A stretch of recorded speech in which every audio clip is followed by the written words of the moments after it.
Hoy en Neurodramas les traje un invitado, el cual tiene cara de que sabe mucho de eso de impuestos y de todas esas cosas que a nosotros nos dan sueño. Es economista y está participando a cámara.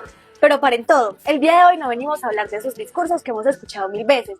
Venimos a hablar sobre el candidato y el que tiene la cabeza en todo. Bienvenido, Juan Manuel. Bueno, no, muchas gracias a todos ustedes, a todas las personas que nos ven a través del programa. Estamos súper contentos de este espacio y estamos listos para resolver esas preguntas incómodas, esas preguntas que quieren conocer cada uno de ustedes sobre el candidato, la vida íntima y sobre todo lo que vamos a proponer por el departamento de Caldas. Yo quiero que para empezar nos cuentes un poco sobre tu infancia y sobre tu vida familiar. Bueno, sobre mi infancia, yo nací en un municipio hermoso del occidente de Caldas, Río Sucio, Caldas. Imagínate, no porque haya nacido en Río Sucio, porque sea de allá, sino porque en su momento el hospital de Supía Caldas no funcionaba, donde era mi familia.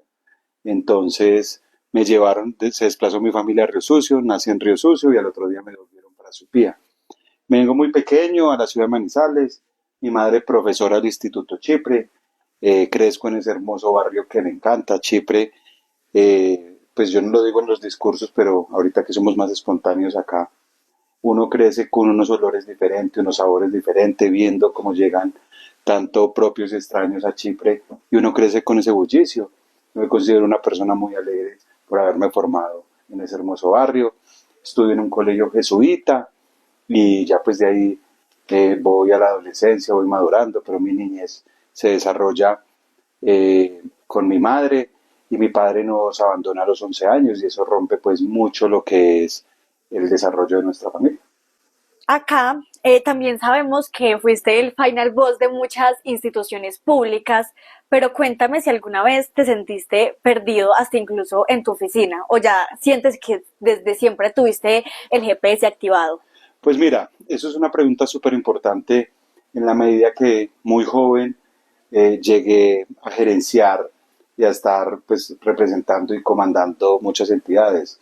El Instituto Financiero de Caldas, la Agencia de Desarrollo Rural a nivel nacional y el Instituto Nacional de Desarrollo, a los 30 años.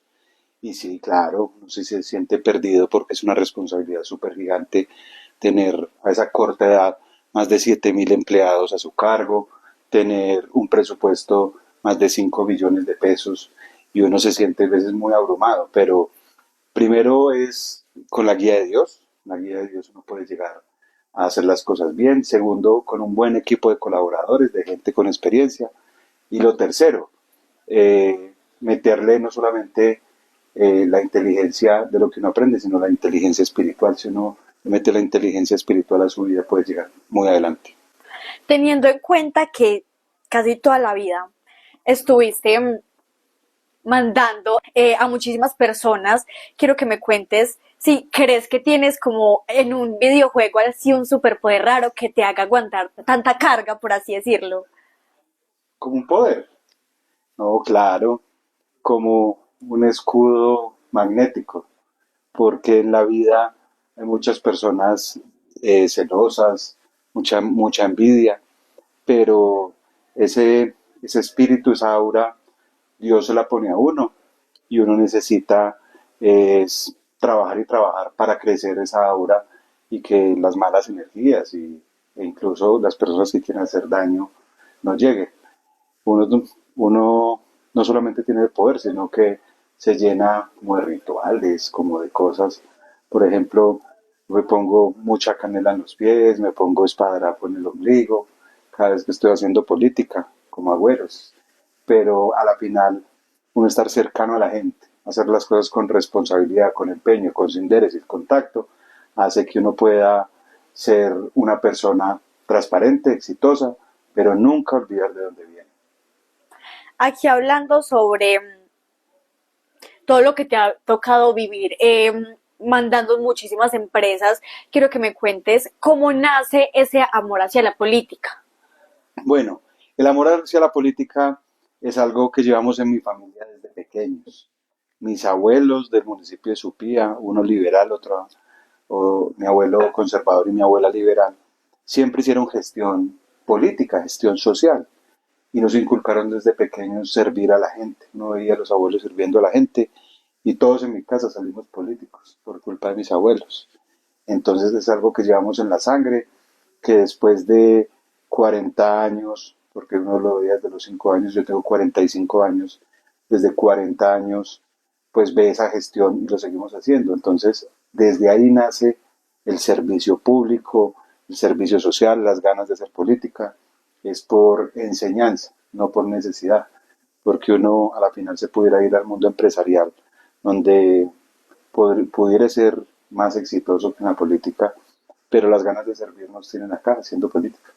Cuando me cuentas sobre que la mayor enseñanza sobre la política son tus abuelos, quiero que me digas cuál crees que fue el mejor consejo que ellos te pudieron haber dado sobre política, que tú todavía tengas acá guardado como la primera Lo vez que tengo te lo súper dijeron. claro, hacer el bien sin mirar a quién, así sea de otro partido. Yo tengo una consigna y un dicho que yo le enseño a la gente, es que cuando un niño se enferma y lo van a recibir en urgencias, no es ni derecha ni izquierda, ni azul, ni rojo, ni conservador, ni liberal, ni de la U.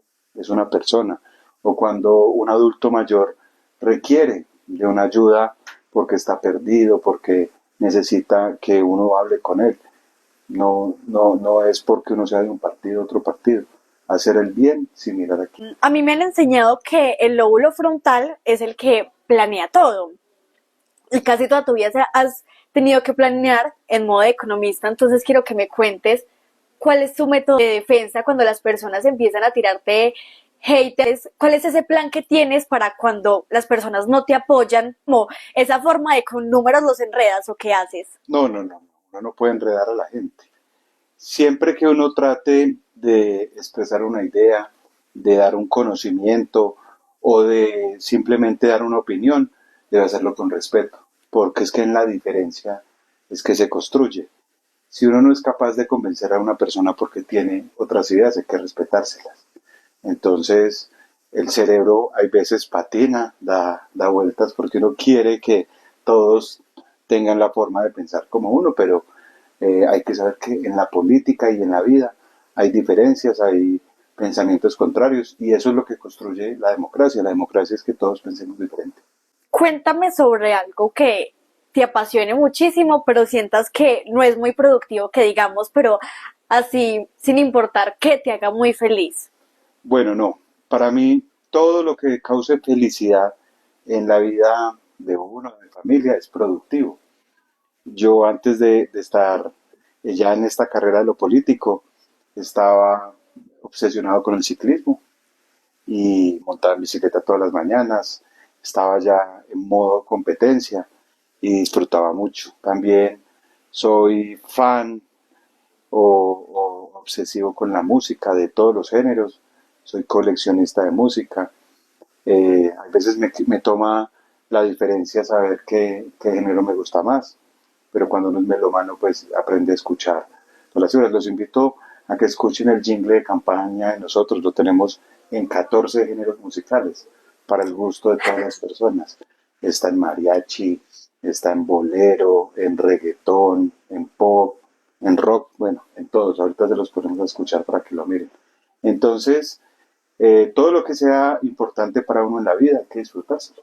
Quiero cambiar la dinámica y vamos a hacer un tipo de juego donde tienes 30 segundos para convencerme del por qué debería yo de votar por ti, pero sin términos raros, como si le estuvieras explicando a tu hijo el por qué eres una Pero buena opción. solo 30. Solo 30. Bueno, vamos a procurar hacerlo. ¿A partir de cuándo? ¿De ya? Ya.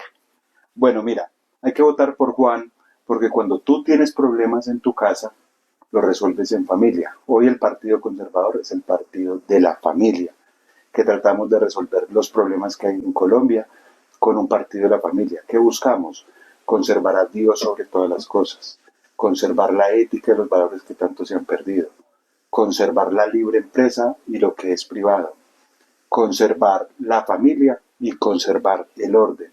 Cuando tú estás en tu casa y ves que tu cuarto es ordenado, tu casa es ordenado, tu barrio es ordenado, se desarrolla muy bien y hay progreso. Colombia necesita un orden y necesitamos una persona que sea buena, preparada, que tenga una hoja de vida transparente, sin actos de corrupción y Colombia es lo que necesita, que vayan personas buenas al Congreso. ¿Te convencí? Sí me convenciste, pero te pasaste 10 segundos. Ah, bueno, pero valen la pena. Muchas personas dicen que mayormente los hombres y muchísimo más los políticos son personas que no deberían de ponerse tristes, no deberían de llorar. Pues para mí eso es mentira.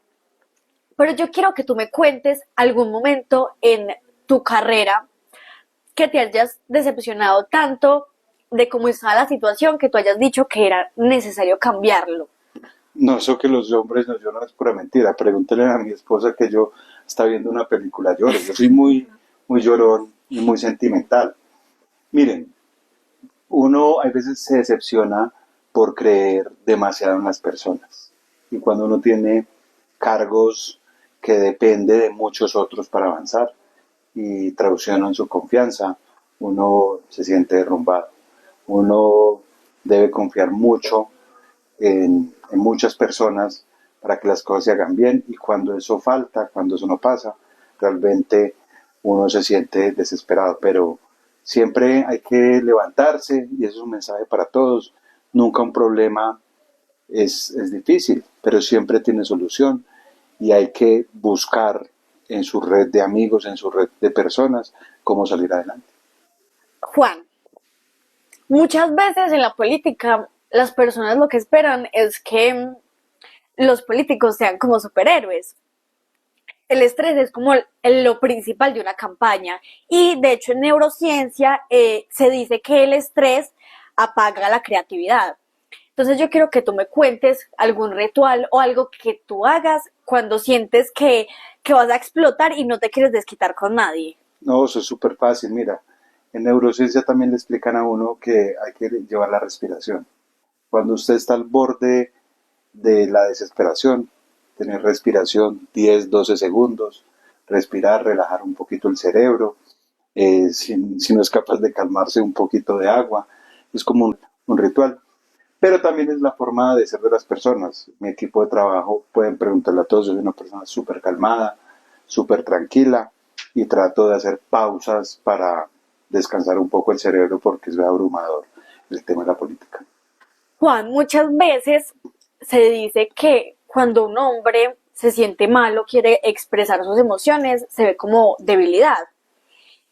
Entonces, quiero preguntarte si, ¿qué harías tú en un caso donde le tuvieras que decir a un joven en la calle cómo manejar, sabiendo que está en el borde del abismo o está colapsado de ansiedad? Y también quisiera saber si tú en algún momento te has sentido así y cómo lo has manejado. Bueno, eso es algo muy importante porque si uno se considera parte de una red de apoyo y alguien lo está buscando, o uno ve ese joven que está desesperado y uno puede ser su red de apoyo, primero hay que entrar a entenderlo. Segundo, a no estigmatizar. El tema de salud mental, la estigmatización hay que quitarla porque es un problema ya muy visible y hay que entrar a prestarle el apoyo, a no estigmatizarlo y también pues a entender cuáles son las causas que lo están llevando a ese problema. Yo pienso que el diálogo, un diálogo pausado, sereno, de comprensión, de tiempo de calidad, puede hacer que uno pues pueda estar presente en esa persona. Y lo segundo es que a las personas no les debe dar susto ni estigmatizarse con ir a ayuda profesional, ayuda con psicológica, psiquiátrica, en la medida, mira, hay una cifra que yo manejo que es muy importante, más de 60.000 millones de pesos pierde el sistema de salud porque la gente pide citas con psicólogo y no van a ellas, son las citas que más se pierden, entonces esa estigmatización de que uno no se debe dejar de ayudar de un profesional, eso hay que cambiarlo. En mi caso, todos hemos pasado por situaciones por inmadurez, por que hay veces uno no se siente eh, suficientemente a tono, llamémoslo así como lo dicen los jóvenes, entonces hay que buscar ayuda y eso no debe ser un problema, eso antes debería agradecer a las personas que uno alce la mano y pide ayuda. En tu caso, ¿qué harías tú si empiezas a notar, por ejemplo, comportamientos preocupantes en la salud mental de tu hijo? Bueno, mira, el tema de salud mental es algo que debe ser una prioridad y debemos ponerlo en la agenda nacional en paquetes legislativos que avancen. Está la ley 1616 del 2013 en la cual ya existe una reglamentación, pero falta presupuesto. No hay presupuesto para la salud mental. No hay presupuesto para generar redes de apoyo. Hay salud mental, yo la llamo eh, categorizada, porque es muy diferente trabajar la salud mental en el campo, que es muy grande, o en los adultos mayores, o en la niñez. Junto a mi hermana Juana Carolina tuvimos la preparación de la ley anti-bullying, que es el Estatuto de Convivencia Escolar y Prevención del Embarazo de Adolescente, pero faltó ese capítulo de salud mental. Entonces necesitamos es fortalecer esa ley vía decretos o volver a reglamentar esa ley para que tengamos presupuestos. Y sobre todo un tema cultural, quitar la estigma de que la salud mental pues sabemos que es un problema, pero que no es grave como otros problemas.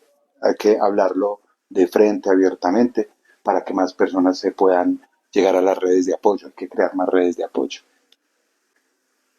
Aquí hablando sobre el presupuesto y sobre las leyes que se tienen implementadas, me gustaría preguntarte, se encuentra, por ejemplo, una problemática muy grande, más que todo en el Vizcaya. Me gustaría preguntarte cómo solucionarías tú eso. Mira, esta pregunta me encanta. Yo en estos días estaba pasando por el viaducto de Ondas del Otún y vi que en la mitad había un centro deportivo, unas canchas deportivas. Yo creo que nosotros tenemos una responsabilidad como líderes políticos de que podamos instalar ahí un centro de atención y red de apoyo. Podríamos hacer una plancha en ese segundo piso, tener unas escaleras, que evitar que la gente vea eso como un salvavidas, ese vacío que hay, y podamos tener una red de apoyo y un centro de ayuda a las personas, porque la solución no es poner vidrios, sino atención integral y real a la gente. Juan, yo quiero que tú pienses por un momento en ese niño de 7 y de 8 años y quiero que me digas si en este momento te viera con tu camisa y con los discursos que nos das, si se sentiría orgulloso y te pediría un autógrafo o más bien te diría como no, qué aburrido, yo quería ser como astronauta. ¡Ja! No, yo creo que sí, porque la gente solamente ve los discursos, la gente solamente ve cuando uno está en una plaza pública o en un video en internet, pero realmente cuando usted va a los barrios, hace una gestión social. Yo nunca soy una persona que muestro lo que hago en gestión social, pero voy a dar hoy tres referencias. Cuando uno se siente orgulloso cuando sabe que ayuda a operar a un niño con cáncer, o cuando gestiona una silla de rueda para un niño, o cuando en Navidad llega más de 10.000 niños, etcétera. Yo creo que el niño de mis sueños estaría muy feliz de ver lo que hace ese niño grande, porque todavía sigo siendo un corazón de niño. Para mí, la política pública para los jóvenes es lo más importante. Es más, voy a darles una chiva. Bueno, ya salió en redes. Estamos creando escuelas de fútbol popular que se llaman, depende del club, Dairo Moreno 17. Ya tuvimos la primera en el municipio de Viterbo, con el fin de que los niños que no tienen recursos puedan, primero, estar ocupados, dos, ocupar su mente, tres, prevenir el consumo y cuarto, poder tener una oportunidad en el fútbol y tener una estrella, uno nunca sabe. ¿Qué crees que queda hoy en día de ese niño que eras antes? No todo, todo. Eh, Uno siempre debe pensar que, sobre todo los que fuimos formados por una maestra en su casa, quedan los valores, la ética, el respeto, el don de gente, ser uno una buena persona, eso no se puede olvidar.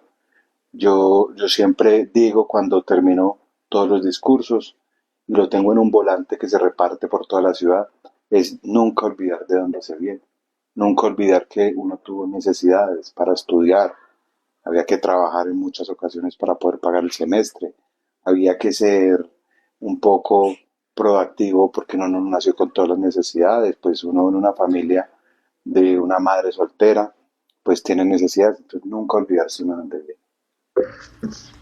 Todos tenemos un lugar que nos hace sentir muy seguros. ¿Cuál crees que era el lugar que a ti te hacía sentir seguro aquí en Caldas? Por ejemplo, la finca de tu abuelo, o tu casa, o el colegio, o una cancha.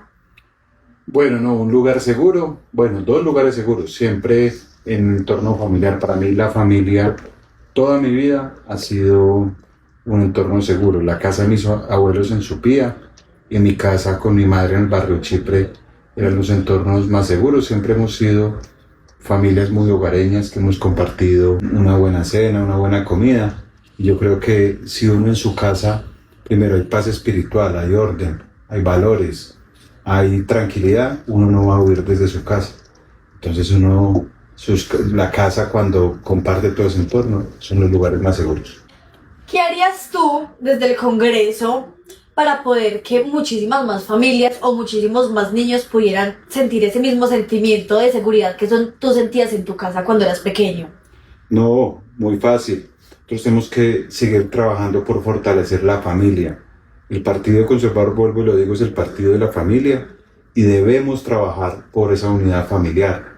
Hay que seguir trabajando en que se formen en ética y valores en cada una de las casas. No delegar esa responsabilidad a los docentes. Son los padres los que deben formar a los jóvenes en ética y valores. ¿Para qué? Para que se sientan seguros en sus casas. Entonces es supremamente importante conservar la ética y los valores, conservar a Dios sobre todas las cosas y conservar la familia. Si pudieras implementar y tuvieras que escoger entre educación financiera, educación emocional o educación vocacional para implementarla en las escuelas, ¿qué escogerías y el por qué? Bueno, esa pregunta es supremamente importante porque nosotros hemos perdido mucha formación de valores, de salud, de ética y nos han llevado a tener unos pensum netamente científicos, llamémoslos así, o de números. Yo creo que la formación de valores, de salud mental, en colegio, de un estatuto juvenil, de hablar de frente sobre el bullying en los colegios y tener clases y doctrinas sobre eso, sería realmente importante. Prevención del embarazo adolescente, sin tapujos. Yo creo que deberíamos estructurar los pensum académicos en los colegios donde más la formación del ser, la formación espiritual, sea un porcentaje más equilibrada y vamos equilibrando la parte financiera, la parte de matemática, la parte de biología, sociales, filosofía, español, todo lo que da en el inglés en otro porcentaje. Yo sí creo que debemos retomar ese tipo de, de educación en las escuelas. Yo quiero finalizar haciéndote una pregunta que de hecho cuando me la hicieron a mí, sí me quedé pensando un poquito y es el por qué haces política. No para qué ni para quién, sino el por qué. No, mira, esa pregunta es súper fácil porque tengo vocación política y de servicio social. Amo la política, no me da pena decir que soy político, pero no politiquero, político. Y hago política es porque aprendí y me enseñaron que es el arte de servir. Y nosotros estamos enseñados para servir. Y más que yo decir que soy economista, yo digo que soy político, porque es mi profesión. Lo hago todos los días, sin distinción alguna. Y el día que deje de servir, dejaré de ser político. Bueno, pues el día de hoy logramos conocer al verdadero Juan y no al señor que tiene muchísimos números en la cabeza y de hecho nos dimos cuenta que ninguna pregunta te hizo dudar y espero que en el Congreso pueda ser así de directo como lo estás haciendo ahora con nosotros. Y por último, yo quiero que tú le recuerdes a las personas cómo pueden votar por ti. Bueno, mira, yo he venido haciendo una pedagogía en dos sentidos. Llevamos 214 días haciendo campaña y yo siempre he dicho a todas las personas, lean, infórmense, estructúrense, que todos los candidatos tenemos redes sociales e incluso en Google aparecen. Si ustedes quieren votar por Juan, se los agradezco. Si no, salgan a votar. No dejen que el 50% de las personas que no votan, e incluso son las que más se quejan, los otros elijan por ustedes. Entonces, infórmense, salgan a votar, elijan. Si creen que el partido de la familia y una persona estructurada, decente, con una hoja de vida transparente puede representar a los caldenses en el Congreso de la República, vote por la sede del Partido Conservador. Cogen el tarjetón de cámara, súper fácil, buscan a la derecha, a la izquierda no, a la derecha, la sede del Partido Conservador y el número 101. Muchas gracias. No, gracias a ustedes, Sofi, de verdad. Estamos muy contentos por esta iniciativa. Sin duda, esto va a ir creciendo mucho y la idea es que entre todos nos apoyemos porque necesitamos que la información sea más fluida y este tipo de podcasts van a ser muy especiales y esperamos que después del 8 de marzo, cuando estemos elegidos y ya estamos en el Congreso, pues podamos hacer nuestro primer podcast desde el Congreso de la República.